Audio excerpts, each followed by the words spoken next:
Good morning, good afternoon, good evening. This is Gaurav Rikheja from Prince Katuria classes और आज का हमारा टॉपिक है insolvency of a partner. Sir, insolvency of a partner तो ठीक है, वो हम डिस्कस करेंगे, लेकिन सबसे पहले we should know about what you mean by insolvency.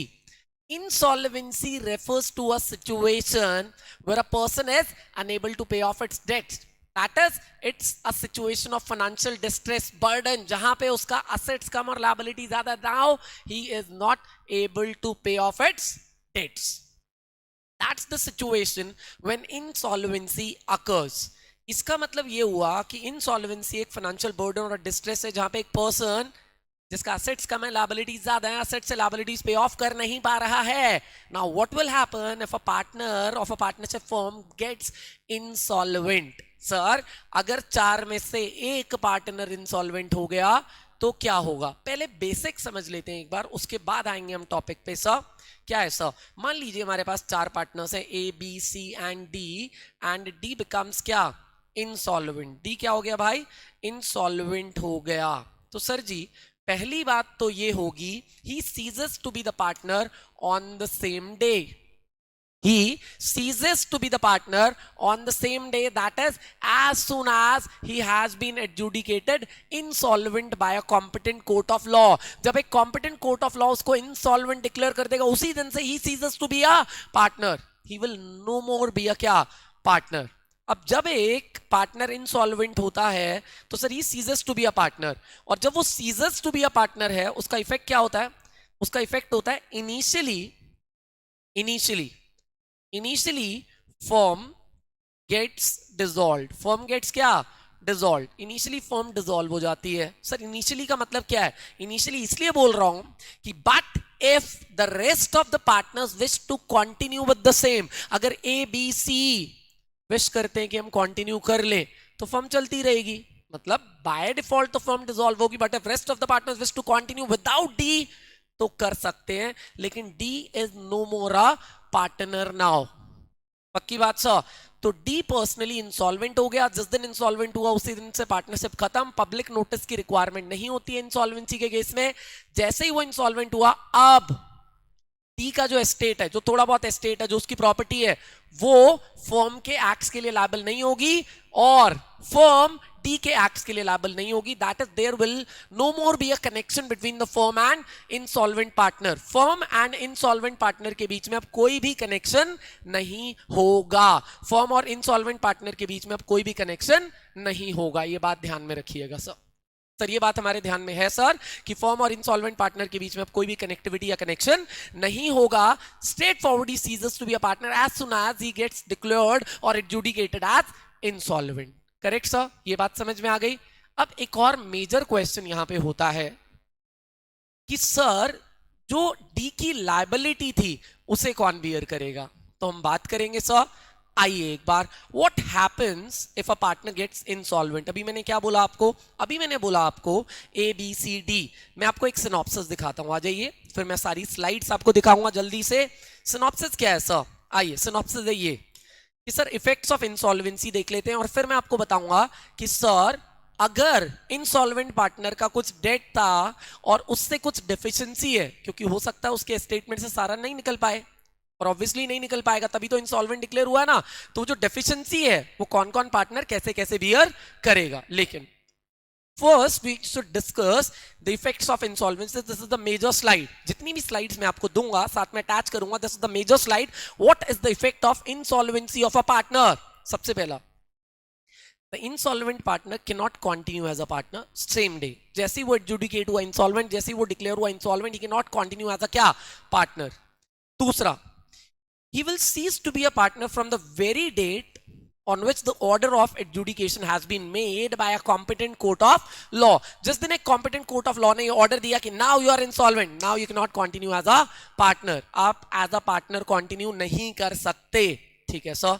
तीसरा, एक दो तीन, the estate of the insolvent partner is not liable for the acts of the firm done after the date of the order of adjudication. जिस दिन order of adjudication आया उस date के बाद, सर जी उस डेट के बाद भैया जो एस्टेट है, मतलब पार्टनर अगर होता तो पार्टनर, पार्टनर इंसॉल्वेंट हो गया तो पार्टनर का क्या, estate will not be held liable for any of the acts of the firm done after the date of adjudication. मतलब क्या है कि उस estate में से कितना निकाला जा सकता है, उस estate में से उतना ही निकाला जा सकता है, उस उतना ही डेट निकाला जा सकता है जितना डेट स्टैंडिंग था on the date of adjudication of insolvency. मतलब अगर वो 25 जुलाई 2024 को इंसॉल्वेंट डिक्लेयर हुआ है तो आज तक का जितना डेट है उसी को सेटल करेंगे स्टेट में से. इसके बाद अगर कोई भी डेट इनकर होता है फर्म की एक्टिविटीज से,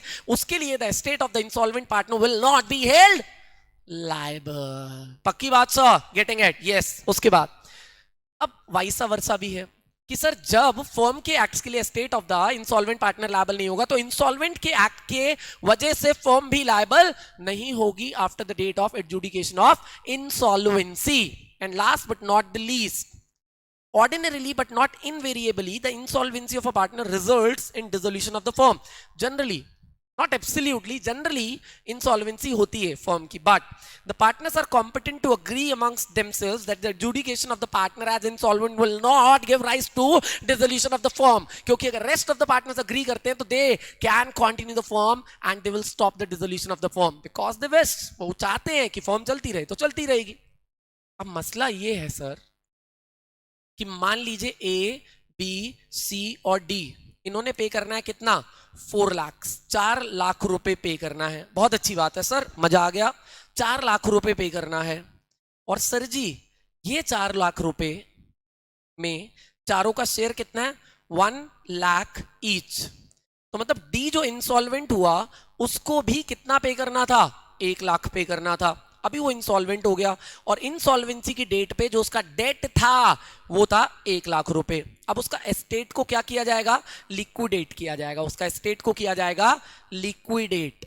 ठीक है सर, उसका एस्टेट को लिक्विडेट कर देंगे सर. अच्छी बात है. लिक्विडेट करके जो पैसा आएगा उस पैसे से क्या करेंगे सर, डेट को पे ऑफ करेंगे. मान लेते हैं एसेट्स को लिक्विडेट करके पैसा आया 70,000 रुपए, सारा कुछ बेच के 70,000 रुपए निकला और पे कितना करना था, 1 लाख. जब 1 लाख पे करना था और आप पे करोगे 70,000 तो कितने की डेफिशिएंसी आई सर, 30,000 रुपीज का डेफिशिएंसी आया. 30,000 रुपीज का क्या आया सर, डेफिशिएंसी आया. There is a deficiency of rupees 30,000. There is a deficiency of rupees 30,000 which has to be borne by the remaining partner in their capital contribution. Capital contribution sir, जिस हिसाब से उनका capital contribution ratio है, जितना जितना capital contribute कर चुके हैं, किया है, उस रेशो में डिसाइड करेंगे. से 3:1, 1:1, जो भी उनका कैपिटल कंट्रीब्यूशन होगा. और ये रूल हमारे पास कहां से आया था, ये रूल आया हमारे पास Garner versus Murray. Garner versus क्या, मरे से आया सर. तो ये case law is very important and this will be utilized और applicable in situation of insolvency of a partner. तो मुझे पता चला sir insolvency of a partner के केस में स्ट्रेट फॉरवर्ड वो पार्टनर नहीं रहता है. जनरली फर्म डिसॉल्व हो जाती है, लेकिन अगर पार्टनर चाहे तो कंटिन्यू कर सकते हैं सर. इस डेट के बाद ना तो फर्म पार्टनर के एक्ट के लिए लायबल होगा और ना ही पार्टनर फर्म के एक्ट के लिए लायबल होगा. और अगर डेफिशिएंसी आता है तो वो डेफिशिएंसी रिमेनिंग पार्टनर बियर करेंगे in their capital contribution ratio. पक्की बात सर. चलिए एक बार स्लाइड्स देख लीजिए मेरे साथ, जस्ट फॉर अ फॉर्मेलिटी, क्योंकि हम लोग ने वैसे तो पढ़ ही लिया है सब कुछ. आइए दोस्तों क्या लिखा है गौर करते हैं सर. देखिए तो मेरे पास सबसे पहला स्लाइड, फिर मेरे पास दूसरा slide, that's the meaning of insolvency. इतना तो आप लोग को पता होगा. Insolvency of a partner section लगेगा 34 भाई लोग. क्या सेक्शन लगेगा सर, 34 लगेगा सर. तो where a partner in a firm is adjudicated as an insolvent, he ceases to be a partner straight forward from the date of adjudication of insolvency.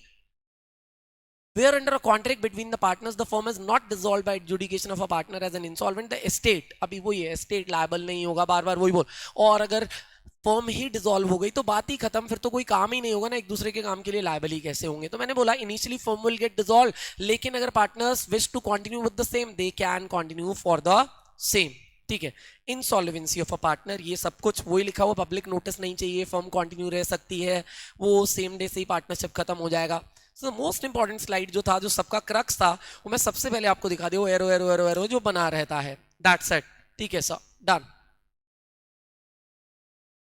चलिए तो ये आप लोगों को रिटेन करना है, what are the effects of insolvency of a partner. और इस पे कभी क्वेश्चन आता है डायरेक्ट तो वो डेफिशिएंसी वाला जरूर आता है, उसमें रूल लगेगा क्या, गार्नर वर्सेस मरे। दोस्तों क्या रूल लगेगा, गार्नर वर्सेस मरे। ठीक है, बाकी केस लॉज आपको रेफर करने की जरूरत नहीं है, these are not very very very important. लेकिन मैंने एक लिस्ट दिया है, फिर भी कुछ अगर सीए के स्टूडेंट्स के साथ बीकॉम या फिर क्या एलएलबी के स्टूडेंट्स इस वीडियो को देख रहे हैं तो they can refer these cases, वो इन केसेस को रेफर कर सकते हैं। We can have a detailed discussion of these case laws in the next video. Thank you very much for your support and coordination. पढ़ते रहिए और बढ़ते रहिए। That's all we are having in this video. Please do like the channel, subscribe and share this video more and more. Thank you very much दोस्तों, thanks a lot.